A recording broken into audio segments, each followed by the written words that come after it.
어, 이스라엘의 16번째 왕이 되는 므나헴에 대해서 기록하고 있습니다. 열왕기하 15장 17절부터 18절. 유다 왕 아사랴 제39년에 가디의 아들 므나헴이 이스라엘 왕이 되어 사마리아에서 10년간 다스리며 여호와님 보시기에 악을 행하여 이스라엘로 범죄하게 한 느밧의 아들 여로보암의 죄에서 평생 떠나지 아니하였더라.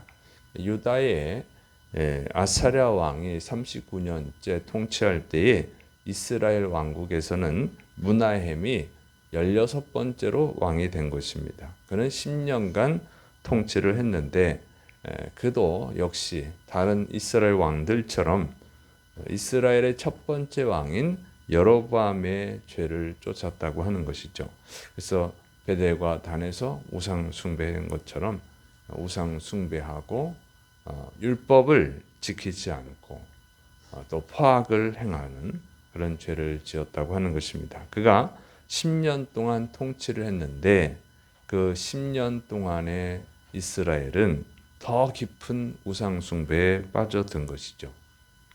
그리고 온갖 죄악에 다 빠져들었습니다. 그래서 10년 동안 이스라엘은 또다시 몰락의 길을 걷게 된 것입니다. 그러니까 나라를 이끌어가는 사람이 누구냐는 굉장히 중요한 일이에요.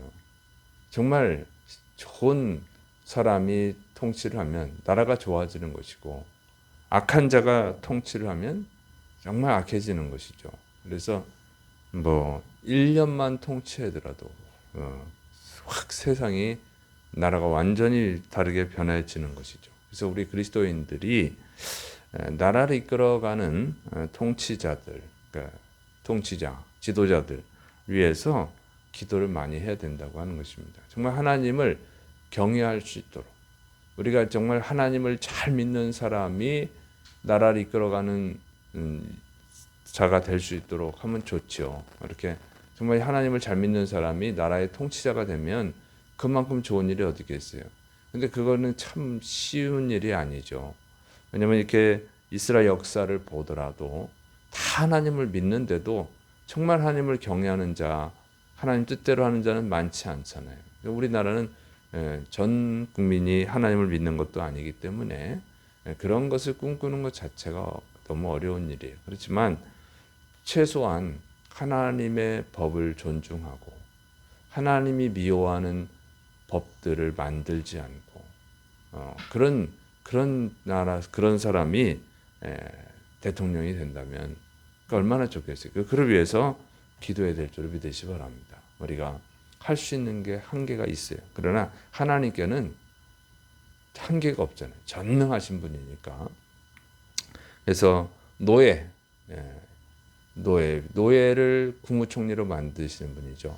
다니엘도 노예였지만 국무총리가 되잖아요. 그러니까 하나님께는 불가능이 없어요. 그래서 우리가 하나님께 기도해야 될 줄을 믿으시 바랍니다. 정말 좋은 통치자를 세워주시고 국회의원들 정말 하나님을 두려워할 줄 아는 그래도 하나님의 뜻을 좀 어긋나지 않는 그런 국회의원들을 세워달라고 또 기도해야 될 줄을 믿으시 바랍니다. 자, 이제 두 번째로 이제 아수르의 침공 이야기예요. 열왕기하 15장 19절부터 20절. 아수르 왕 불이 와서 그 땅을 치려하매 므나헴이 은 1000달란트를 불에게 주어서 그로 자기를 도와주게 하므로 나라를 자기 손에 굳게 세우고자 하여 그 은을 이스라엘 모든 큰 부자에게서 강탈하여 각 사람에게 은 50세겔씩 내게 하여 아수르 왕에게 주었더니 이에 아수르 왕이 되돌아가 그 땅에 머물지 아니하였더라. 아수르 왕 불, 그러니까 아수르 왕의 이름이 불이다 그 얘기예요. 이 불은 열왕기하 15장 29절에는 디글랏 빌레셀로 나옵니다. 그러니까 디글랏 빌레셋인데 디글랏 빌레셀 3세입니다. 근데 그가 이제 이스라엘을 침공한 거예요. 그랬더니 므나헴이 은 1000달란트를 바쳤다는 거죠.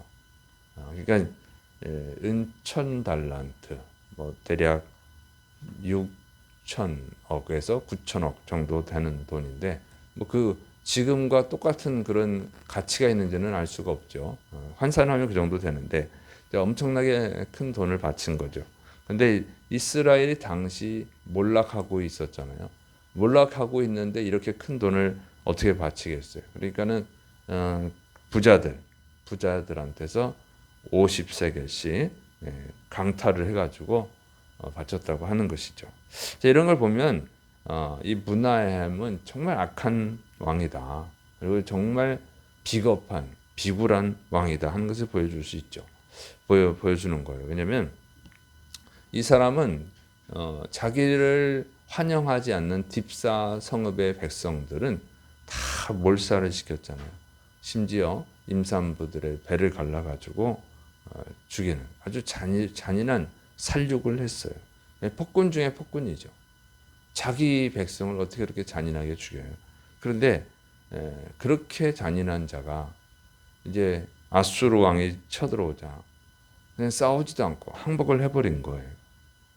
천 달란트를 바치는 그런 비굴한 모습을 보인 것이죠. 그러니까 문하임은 자기보다 약한 자한테는 완전 사자처럼 포악하게 행하고 자기보다 강한 자에게는 순한 양처럼 굴복을 하는 거죠. 이렇게 비겁한 그리고 사악한 자가 왕이 되었으니 이스라엘이 망하지 않는다면 어떻게 되겠습니까? 망할 수밖에 없는 것이죠.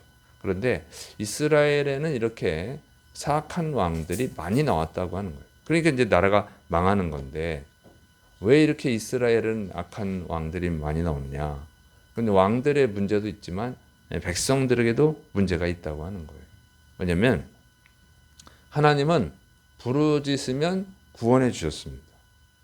출애굽 그 사건을 보면은 이렇게 돼 있어요. 출애굽기 2장 23절.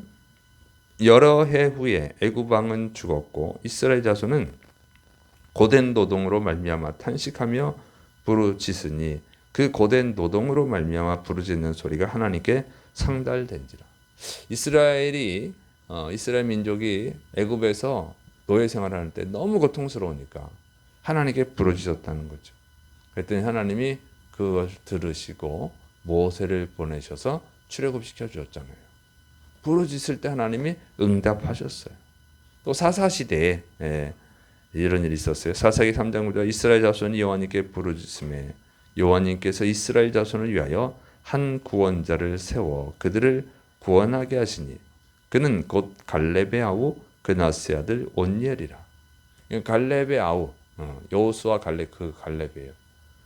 그 갈렙 이후에 이렇게 온니엘이 있을 때 또 이 이스라엘이 바알과 아세라 우상을 섬기죠. 그러니까 하나님이 그 니네 마음대로 해봐라. 그랬더니 결과는 메소포타미아 왕에게 침략을 당하고 그다음에 8년 동안 압제를 당한 거예요. 그래서 이 사람들이 다시 회개하고 하나님께 부르짖으니까 하나님이 온니엘을 사사로 세워서 구원해 주셨다고 하는 것이죠. 그러니까 이제 사사 시대에 이런 일이 계속 반복이 되죠. 우상 숭배하다가 또 고난을 당하면 하나님께 부르짖고 그러면 하나님이 또 사사를 세워서 구원해 주고 이게 반복이 돼요. 그러니까 백성들이 하나님께 부르짖으면 하나님은 사랑이 많으신 분이라서 구원해 주셔요. 그러니까 이때도 이스라엘이 부르짖으면 하나님 응답하시거든요. 너는 내게 부르짖으라. 내가 내게 응답하겠고 내가 알지 못하는 크고 비밀한 일을 내게 보이리라.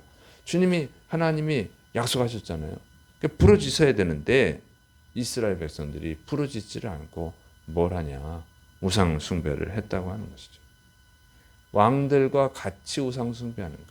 심지어 하나님이 엘리야 선지자를 보내서 갈멜산에서 여호와가 진짜 신이라는 걸 보였잖아요. 바알 우상 숭배자들과 하늘에서 불이 내려오게 하는 대결을 했어요. 그래서 여호와 하나님이 진짜 하나님이다. 바알, 아세라 각종 잡신들은 다 하나님이 아니다. 그 우상이다 하는 것을 보여줬는데도 불구하고 이스라엘 백성들이 하나님을 따르지 않죠. 그래서 계속 어려워지는 거예요. 계속 악한 왕들이 나오는 거죠. 그렇죠. 아무리 왕이 악해도 백성들이 다 하나님을 믿으면 어떻게 하겠어요? 나라를 이끌어가는 자의 입장에서 어쩔 수가 없잖아요. 그런데 이 이스라엘 백성들은 같이 우상 숭배를 한 거고 하나님을 부르짖지 않은 거예요. 그래서 나라가 망한 것이죠. 그래서 우리가 정말 하나님께 부르짖는 자가 되어야 될 줄을 믿으시기를 축원합니다. 염려스러운 것은 우리나라도 믿음의 환경이 나빠지고 있다는 거예요. 지금 여러분 지금 믿음 생활하기가 참 어려워지고 있잖아요. 기독교 학교에서도 기독교 교육을 시키는데 제재를 해요. 기독교 교사를 마음대로 뽑지 못하게 해요. 이상하잖아요. 자꾸 동성애를 정상이라고 하고 이렇게 가르치게 하잖아요. 성중립 화장실을 만드는 것도 있고 이런 일들이 벌어지고 있습니다. 하나님이 미워하는 죄를 점점 더 짓고 있죠. 그런데 그러면 어떻게 해요? 기독교인들. 세상 사람들은 이제 모르니까 어쩔 수 없어요. 우리는 하나님의 말씀, 성경에 있기 때문에 이것이 하나님이 미워하는 죄와 하나님 기뻐하시는 것을 우리가 알 수가 있지만 세상 사람들은 모르잖아요. 그러니까 그 사람들이 하나님께 부르질 수는 없는 거고 그건 정상적인 거예요. 오히려. 그런데 하나님을 믿는 우리는 어떻게 해요? 하나님께 부르짖는 게 정상적인 것이죠. 그런데 기독교인들이 점점 더 하나님께 부르짖지 않는다는 거예요. 예전에 가난하고 못 살 때는 그렇게 열심히 새벽에 나와서 기도하고 금요일날 철야를 하잖아요. 밤을 새워서 기도하고 그 당시에는 어쨌든 12시 밤 12시를 넘겨서 예배를 끝내고 그랬어요. 그 정도로 기도를 많이 했죠. 또 주일에는 저녁 예배를 드리고 그렇게 기도를 많이 했어요. 근데 지금은 안 한다는 거죠. 이게 기도하는 백성들이, 기도하는 성도들이 점점점 더 줄어들고 있는 거예요. 그래서 참 걱정인 거예요. 우리가 지금은 기도해야 되는 줄을 믿으시기 바랍니다. 기도하는 백성들이 늘어나야, 기도하는 기독교인들이 늘어나야 나라에 희망이 있는 거예요. 그래야 하나님이 그 음성을 듣고 하나님이 구원해 주시는 것인데 지금은 점점 더 안 하고 있다는 거죠. 더군다나 성도들 숫자도 줄어들고 있다고 하는 거예요.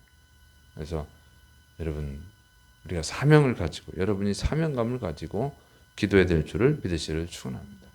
우리나라가 다시 기도하는 나라가 될 수 있도록 우리 기독교인들이 교회만 왔다 갔다 하는 형식적인 성도가 아니라 기도하는 성도들, 나라를 위해서 하나님의 영광을 위해서 기도하는 성도들이 될 수 있도록 기도해야 될 줄을 믿으시기 바랍니다. 기도하는 성도들이 일어나면 우리나라에 희망이 있습니다. 여러분이 기도의 불씨들이 되시기를 축원합니다.